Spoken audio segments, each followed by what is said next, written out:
vamos dar continuidade aos nossos conteúdos e começaremos aqui da onde paramos, que foi no conteúdo do legato, que é uma palavra italiana usada para indicar que a passagem de um som musical para outro deve ser feita sem interrupção, que nada mais é do que a ligadura. Então, na nossa língua portuguesa, nós estamos falando da ligadura. Então, existem alguns tipos específicos de ligadura. A primeira delas é a ligadura de prolongamento, que é a ligadura colocada entre sons de mesma altura, somando-lhes a duração, conforme verificamos aqui. Então, nessa demonstração desse trecho musical, né, onde nós temos aqui um compasso ternário e o terceiro tempo do primeiro compasso ligado ao primeiro tempo do segundo compasso. E aí, logo após, no segundo compasso, temos o segundo tempo e o terceiro representado por essa mínima ligado ao terceiro compasso com uma mínima pontuada. E do quarto compasso para o quinto, uma mínima pontuada, preenchendo a unidade de compasso aqui ligada ao próximo compasso do mesmo valor. Então, essa é a ligadura de prolongamento. Outro tipo de ligadura é a de expressão. É a ligadura colocada sobre ou sob figuras de mesma altura, as quais devem ser executadas unidamente sem nenhuma interrupção, obviamente, né? Como as outras. Às vezes é chamada também de ligadura de portamento. Então, a ligadura de expressão, muitas vezes, é chamada de ligadura de portamento. Então, é essa aqui, nesse trecho musical de compasso 2/4, onde nós temos ela, a representação dela, como o conceito diz, né? Sobre ou sob figuras de alturas diferentes. Portanto, nós temos aqui Dó, Mi, Sol, Dó. Então, elas vêm sendo ligadas e essa ligadura é chamada de ligadura de expressão ou de portamento. E a outra ligadura é de frase, que indica os limites da frase musical. Conforme temos esse próximo trecho musical, então aqui remete a uma frase, uma coisa que é muito comum a utilização dessa ligadura nas frases, né? E aí vai depender da escolha, da articulação que o compositor, arranjador coloca. Mas a essa ligadura, esse tipo de ligadura, é dado o nome de ligadura de frase, né? Conforme nós temos uma frase aqui nesse trecho musical que é o Dó, Mi, Sol, Fá, Ré, Dó. Então é uma frase musical e com essa ligadura, ela recebe, nesse trecho, ela receberá esse nome de ligadura de frase. E tem a outra ligadura, que é a ligadura de quialtra, indica o grupo de notas que forma a quialtra, né? E a quialtra, mais na frente nós vamos ver o que é uma quialtra, mas para entendermos aqui, a quialtra ela tem que ter a grafia de uma ligadura para representar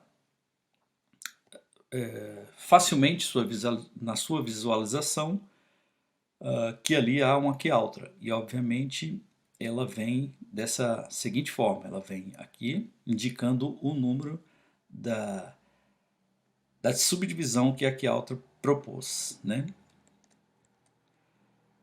Agora vamos falar de intervalo, que é a diferença de altura entre dois sons. É a relação existente entre duas alturas. É o espaço que separa um som do outro. Os intervalos podem ser melódico, quando formado por notas sucessivas, né? Na horizontalidade, conforme mostramos aqui, né? Nesse trecho, uma nota após a outra, né? Então aqui temos Fá, Dó, o outro Mi, Lá, Si, Sol. Portanto, todas as notas na sua horizontalidade, então denotando aí o intervalo melódico. Eles são ascendentes quando a primeira nota é mais grave do que a segunda, né? Então, Aqui nesse outro exemplo nós temos o Mi e o Fá, então a primeira é mais grave por estar mais baixas, né? Escrito abaixo na partitura e com a frequência mais baixa, ela é mais grave. Aqui o Fá e o Ré, o Fá, primeira nota mais grave, Sol, Ré, primeira mais grave, conforme o conceito, então caracteriza um intervalo melódico ascendente. O descendente é inversamente é o contrário, né? Quando a primeira nota é mais aguda do que a segunda, conforme temos esses exemplos aqui. Então, o inverso aqui, Fá, Mi. Então, a primeira é mais agudo que a segunda, que o Ré, Fá, e que o Ré, Sol. Então, esse é o intervalo melódico descendente. O intervalo melódico conjunto, formado por duas notas consecutivas. Então, consecutiva nós temos aqui imediatamente, né? No intervalo aqui de normalmente segunda, né? Que a gente é a nota imediata. Então aqui nós temos o Fá, o Sol, o Lá, o Sol, Si, o Dó, Mi e o Fá.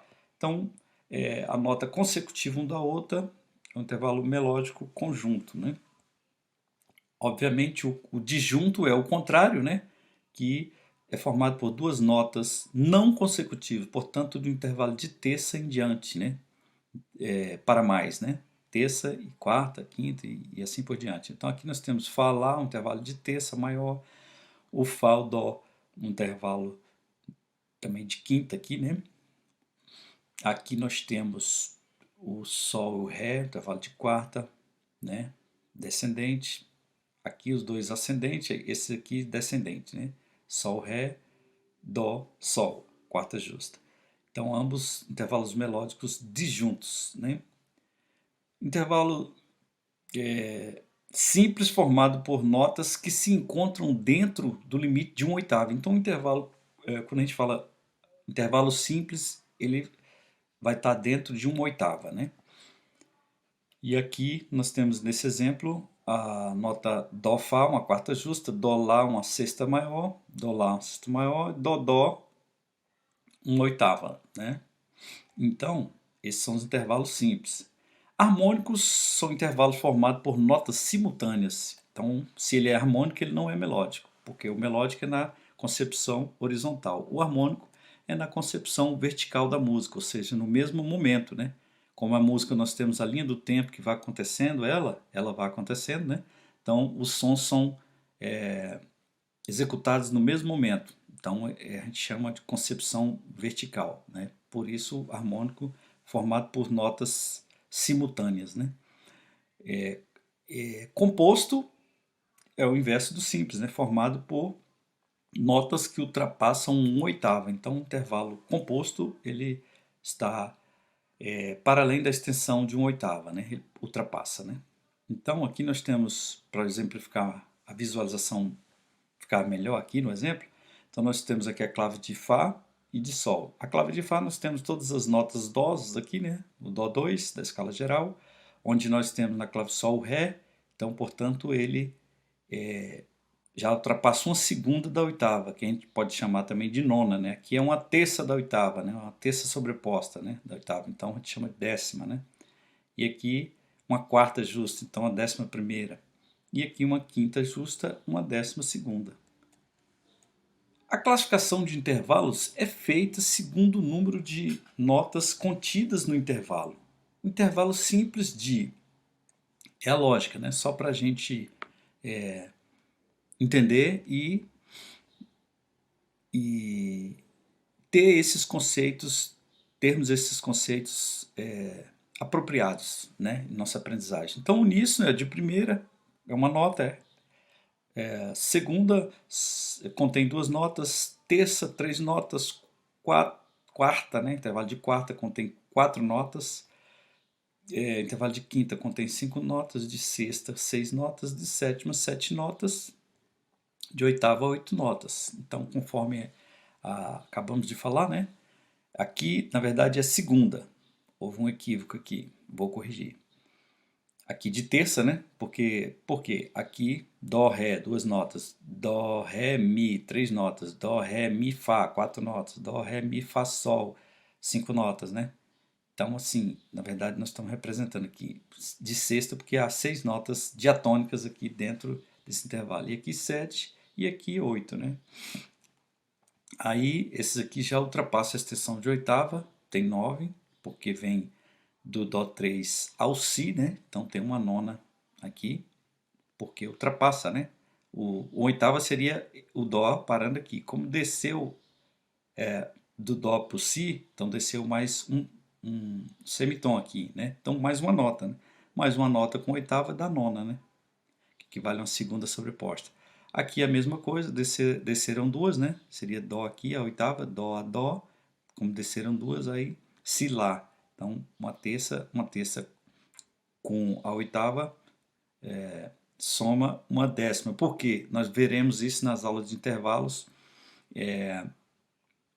que apesar de termos uma oitava aqui, para somar com a terça seria 10ª, mas aí essa oitava a gente conta 7 notas, porque a repetição dela, esse Dó aqui vai contar para cá e para cá, então ela não pode ser contada duas vezes, ela só pode ser contada uma. Então a gente tem essa prática de raciocínio, de tirar, conta uma oitava, mas soma 7, a sétima, né? Porque cada oitava a gente soma 7. E aqui nós temos a mesma forma, né? Como nós falamos, uma oitava aqui com uma quarta, né? Então 11ª, porque o oitavo mais conta 7, né? 7 com a quarta, 11ª. E a próxima aqui, aquilo que nós vimos no slide anterior, uma 12ª, né? Que é uma oitava mais uma quinta. Então é isso, desejo bons estudos a todos e até a próxima.